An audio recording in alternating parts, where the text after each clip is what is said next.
साथियों नमस्कार। मैं देशराज अपने digital platform study of economics में आप सभी का स्वागत करता हूं।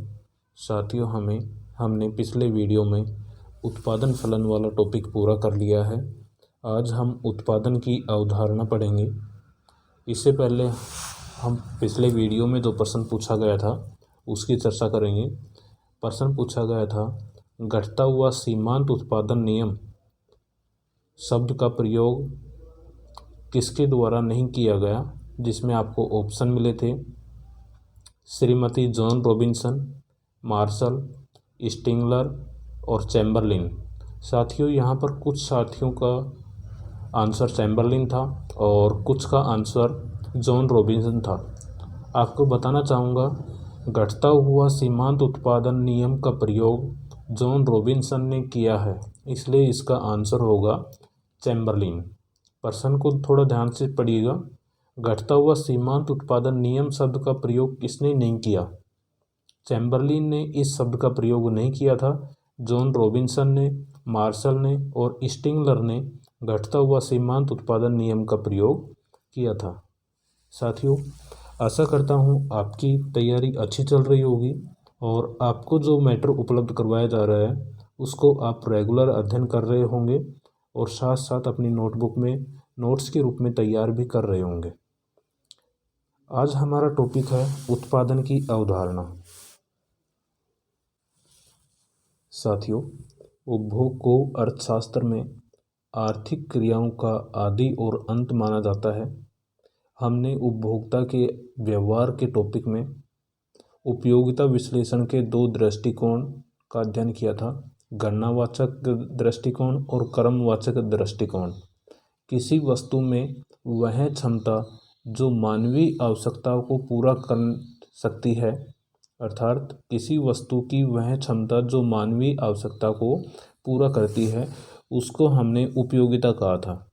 और यह टॉपिक हमने उपयोगिता वाले वीडियो में पढ़ा था, अर्थात हमने उपभोक्ता के व्यवहार वाले टॉपिक में इसको पूरा किया था।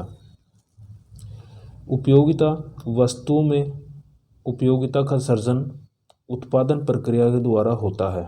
उत्पादन प्रक्रिया के द्वारा उपयोगिता का सर्जन होता है।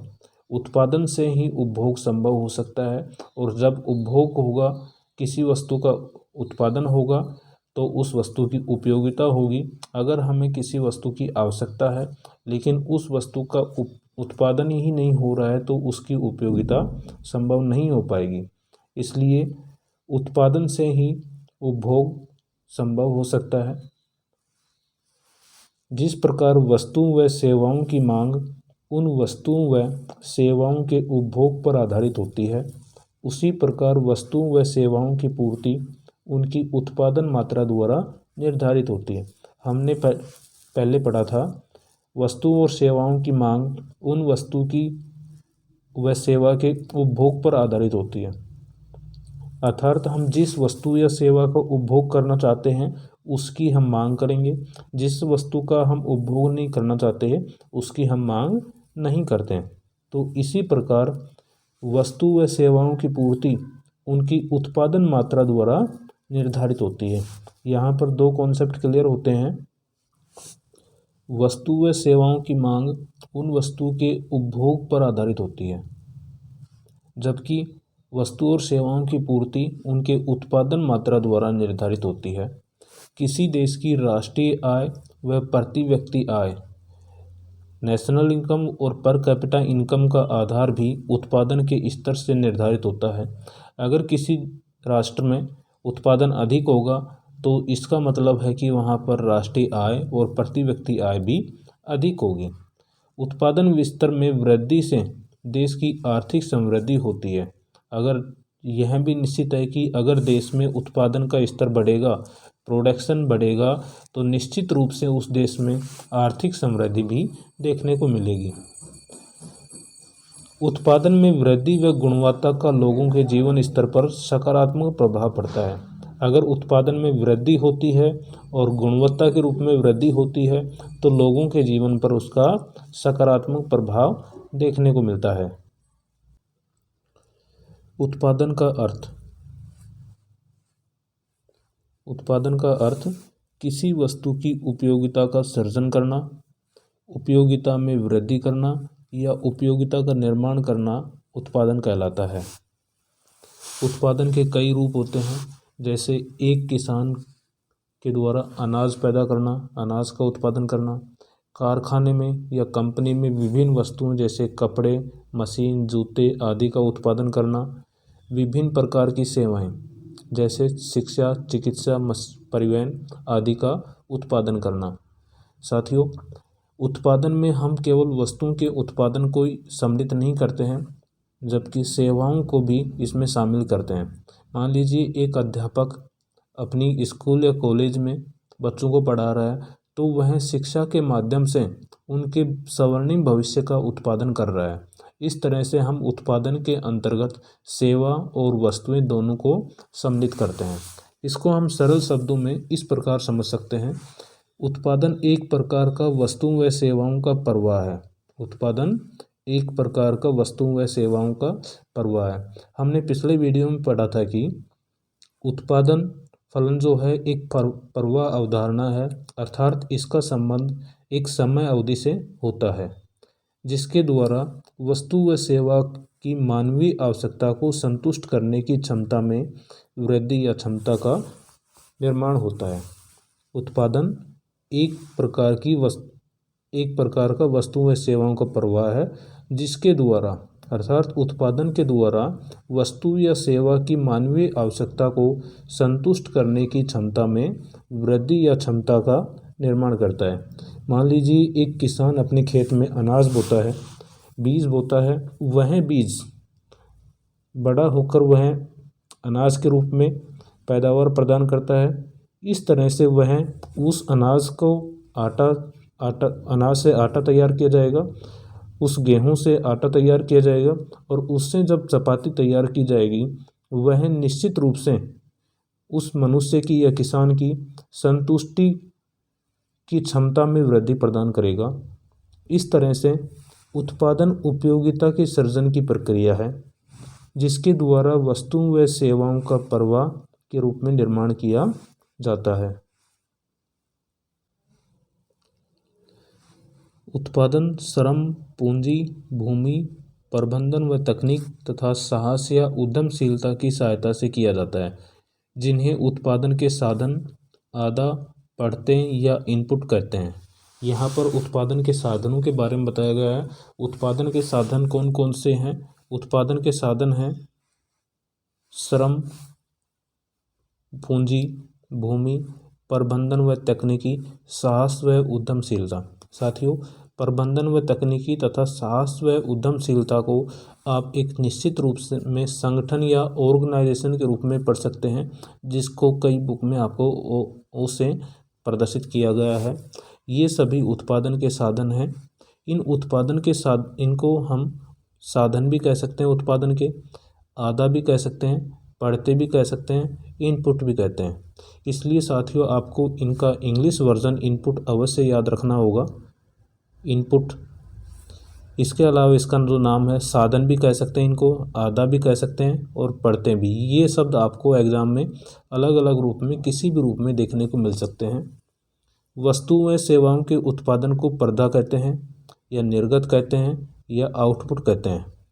साथियों, उत्पादन को जो साधन होता है उसको हम आधा कहते हैं, जबकि उत्पादन को हम प्रदा कहते हैं। उत्पादन के साधन को आधा और उत्पादन के साधन को हम आधा कहते हैं और उत्पादन को प्रदा का शब्द से प्रदर्शित किया जाता है। यहाँ पर उत्पादन के साधन को पढ़ते भी कह सकते हैं और यहाँ इसको निर्गत कहते हैं। इंग्लिश रूप इसका इनपुट है उत्पादन के साधनों का और उत्पादन का आउटपुट है। इस प्रकार से हमें इनका इंग्लिश रूप याद करना ज़रूरी है। हिंदी रूप में यह किसी भी रूप में आ सकता है जो आपके एग्ज़ाम में प्रॉब्लम क्रिएट कर सकता है, इसलिए इसका इंग्लिश वर्जन याद करना ज़रूरी है। साथियों, इस प्रकार से हमारा उत्पादन का अर्थ और इसकी परिभाषा के संदर्भ में चर्चा हुई। अब हम उत्पादन के साधन के बारे में चर्चा करेंगे। मुख्यतः उत्पादन के साधन कई बुक में आपको 4 मिल जाएंगे और कई जगह आपको 5 भी मिल जाते हैं। जहाँ पर 4 होते हैं वहाँ पर चौथे और 5वां जो साधन दिया गया है उनको इन दोनों का सम्मिलित रूप देखने को मिलता है। उत्पादन के साधन श्रम, भूमि। भूमि में हम प्राकृतिक संसाधनों को भी इंक्लूड करते हैं। पूंजी, तकनीकी व प्रबंधन, उद्यमी या साहसी। ये उत्पादन के 5 साधन हैं। अब हम इनकी एक एक कर विस्तार से व्याख्या करेंगे। उत्पादन का पहला जो साधन है श्रम। श्रम के अंतर्गत हम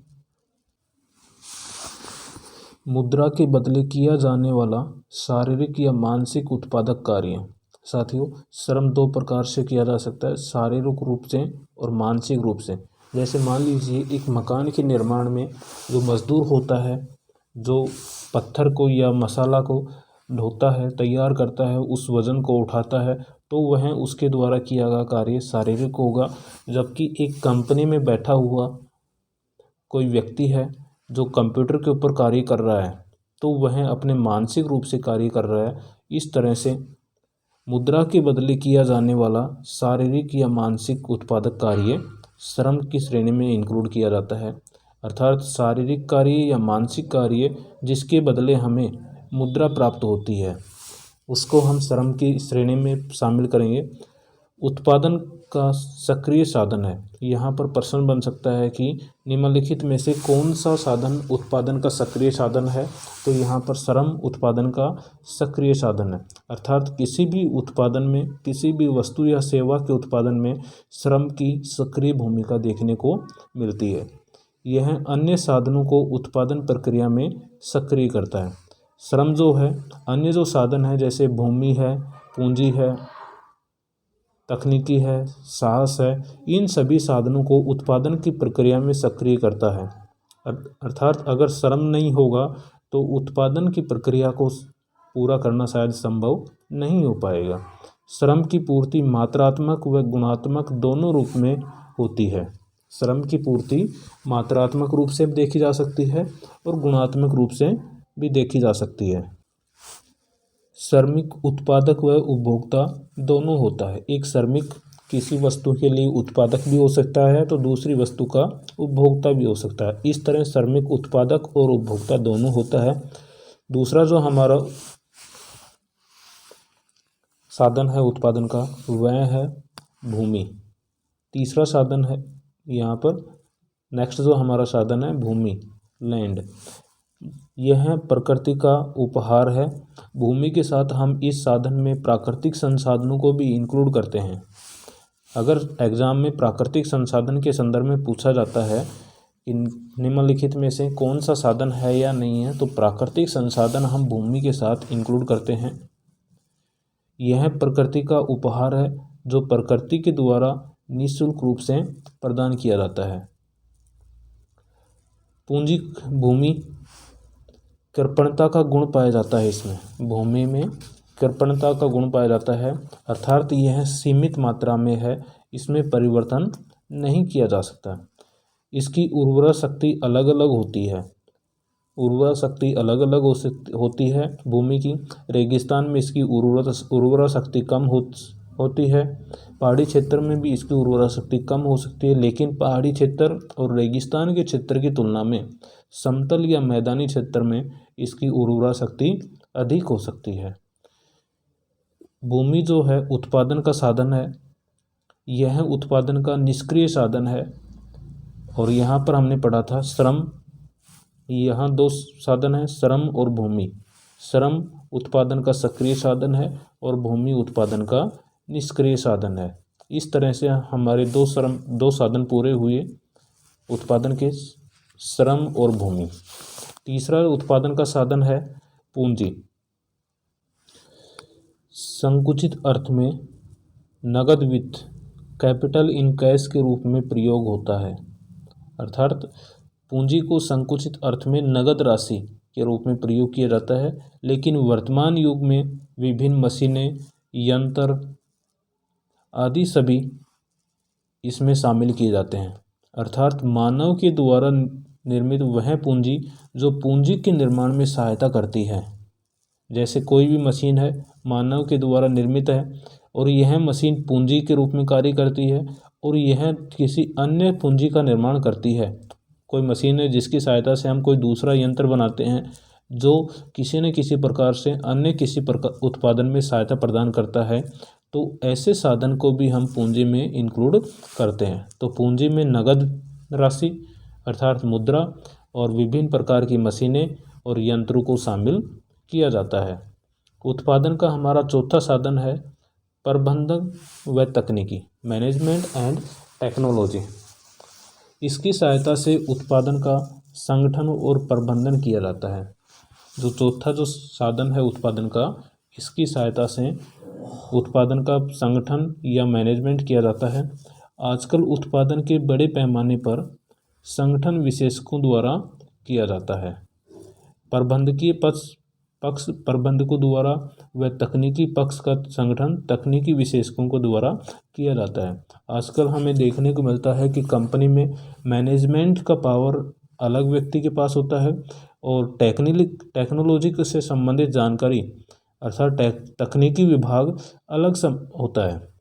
तो यह प्रबंधकीय पक्ष प्रबंधकों द्वारा अर्थात जो व्यक्ति मैनेजमेंट से संबंधित डिग्री प्राप्त कर रखा है उसके द्वारा किया जाएगा और तकनीकी पक्ष का संगठन तकनीकी विशेषज्ञों के द्वारा अर्थात जो व्यक्ति तकनीकी से संबंधित योग्यता रखता है उसके द्वारा इसका संगठन किया जाएगा।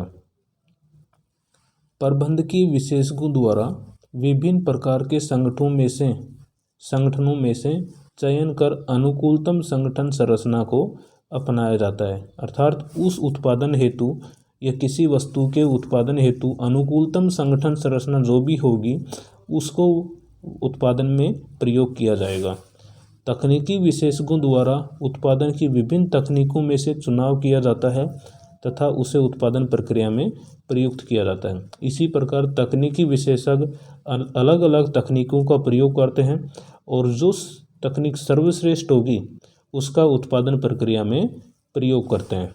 इस तरह से हमारा उत्पादन का चौथा साधन प्रबंधन व तकनीक पूरा होता है। उत्पादन का पांचवा साधन साहस या उद्यमशीलता एंटरप्रेन्योरशिप। साहस या उद्यमशीलता उत्पादन का पांचवा महत्वपूर्ण साधन है। उत्पादन में विभिन्न प्रकार की जोखिम व अनिश्चितताएं होती हैं। उत्पादन में अनेक अनिश्चितताएं देखने को मिलते हैं, अनेक जोखिम होते हैं। एक समाजवादी अर्थव्यवस्था में साहसी के द्वारा उठाया गया जोखिम कम होता है, जबकि पूंजीवादी अर्थव्यवस्था में एक स्वतंत्र अर्थव्यवस्था होती है जहां पर सरकारी हस्तक्षेप नहीं होता है, अतः साहसी व्यवसायों में अधिक जोखिम वहन करना पड़ता है। समाजवादी अर्थव्यवस्था में यह जोखिम कम तथा पूंजीवादी अर्थव्यवस्था में साहसी को अधिक जोखिम वहन करना पड़ता है, क्योंकि समाजवादी अर्थव्यवस्था में उस अर्थव्यवस्था पर सरकार का कंट्रोल होता है, तो वहाँ पर जोखिम की मात्रा के संदर्भ में सरकार की तरफ से अनिश्चितता कम हो जाती है, अर्थात वहाँ पर जोखिम कम वहन करना पड़ता है। लेकिन पूंजीवादी अर्थव्यवस्था में साहसी को अधिक जोखिम उठाना पड़ता है। सरकार की तरफ से कोई सहायता प्रदान नहीं होती, किसी प्रकार का कोई प्रोत्साहन राशि प्रदान नहीं की जाती। उत्पादन का संगठन इस प्रकार किया जाता है कि उत्पादन करने की तकनीक अन्य तकनीक से लाभदायी हो। ऐसे में साहसी के द्वारा उत्पादन का संगठन जो है, ऑर्गेनाइजेशन जो है, इस प्रकार से कराया जाएगा कि उत्पादन करने की तकनीक जो है, जो उन्होंने उत्पादन करने की तकनीकी का चयन किया है, वह तकनीक अन्य तकनीक से अधिक लाभदायी हो। ऐसी तकनीक का प्रयोग एक साहसी या उद्यमी के द्वारा किया जाएगा। उत्पादन में सस्ते साधनों को अधिक मात्रा में काम लिया जाता है। एक साहसी हमेशा ये चाहेगा कि उसके उत्पादन में सस्ते साधनों का प्रयोग किया जाए, जिससे अधिकतम लाभ प्राप्त किया जा सके। अतः सस्ते साधनों का अधिक काम में लिया जाता है।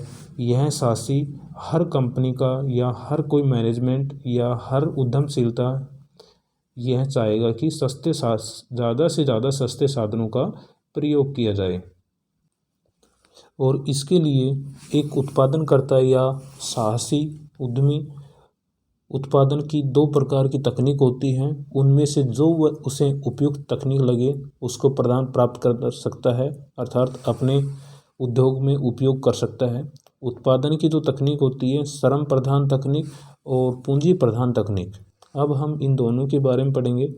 उत्पादन की तकनीक, उत्पादन की दो तकनीक हैं, श्रम प्रधान तकनीक और पूंजी प्रधान तकनीक। श्रम प्रधान तकनीक, जब पूंजी की तुलना में श्रम सस्ता हो तो श्रम को अधिक प्रयोग किया जाता है। जब पूंजी की तुलना में श्रम सस्ता हो तो वहाँ पर श्रम प्रधान तकनीक का प्रयोग किया जाता है।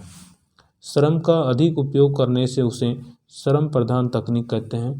नेक्स्ट जो हमारी तकनीक है, पूंजी प्रधान तकनीक। पूंजी सस्ती होने की स्थिति में पूंजी का श्रम की तुलना में अधिक उपयोग किया जाता है। जहाँ पर श्रम की तुलना में पूंजी सस्ती अधिक है तो वहाँ पर पूंजी का अधिक उपयोग किया जाएगा, और पूंजी का श्रम की तुलना में अधिक उपयोग करने पर उस तकनीक को पूंजी प्रधान तकनीक कहते हैं। साथियों, इस तरह से हमने आज उत्पादन की अवधारणा के टॉपिक में उत्पादन का अर्थ, उत्पादन के साधन के बारे में पढ़ा, उत्पादन की तकनीक के बारे में पढ़ा। कल नेक्स्ट जो हमारा वीडियो होगा उसमें हम कुल उत्पादन, औसत उत्पादन, सीमांत उत्पादन के बारे में चर्चा करेंगे। साथियों, आज का हमारा जो प्रश्न है, भारत देश में एक उत्पादनकर्ता कंपनी सामान्यतः उत्पादन की कौन सी तकनीक का प्रयोग करेगी? श्रम प्रधान तकनीक का या पूंजी प्रधान तकनीक का, या फिर दोनों तकनीक का प्रयोग करेगी? इसका आंसर आपको कमेंट में बताना है। धन्यवाद।